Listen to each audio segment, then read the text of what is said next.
তবে আমরা যারা পীর মুর্শিদে করি এটার নাম সেজদা না, এটার নাম হলো তাজিম। কেউ কেউ বলছে ইবাদতের সেজদা, সেজদায়ে তাজিম।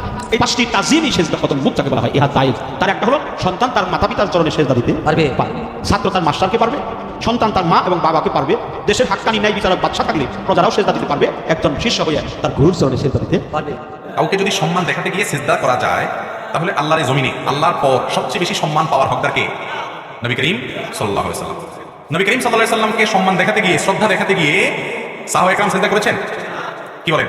কোন সাহাবী নবী করিম সাল্লাল্লাহু আলাইহি ওয়াসাল্লামকে ভক্তি করতে গিয়ে, কোন সাহাবী কেন, সব সাহাবী তো তার সিজদা করার কথা, ঠিক না? ঠিক।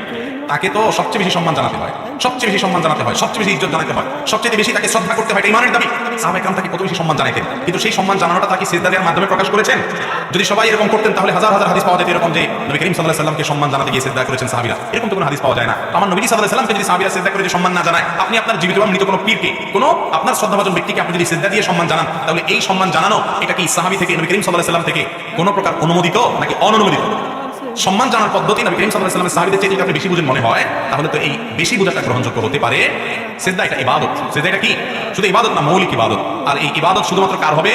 আল্লাহর হবে। আপনি এটাকে তাজিমি সিজদা কেন বলবেন? তাজিমি সিজদা যদি অপশন খোলা থাকতো, তাহলে রাসূল আকরাম সাল্লাল্লাহু আলাইহি ওয়াসাল্লামকে তাজিমি সিজদার অপশন খোলা রাখতেন সাহাবায়ে কেরাম রাদিয়াল্লাহু আনহুম। তাজিমি সিজদা যদি সম্মান জানাতে গিয়ে সিজদা করা যেত, মুহাম্মদ সাল্লাল্লাহু আলাইহি ওয়াসাল্লামকে সম্মান জানাতে গিয়ে সিজদা করা হতো, ঠিক না? ঠিক।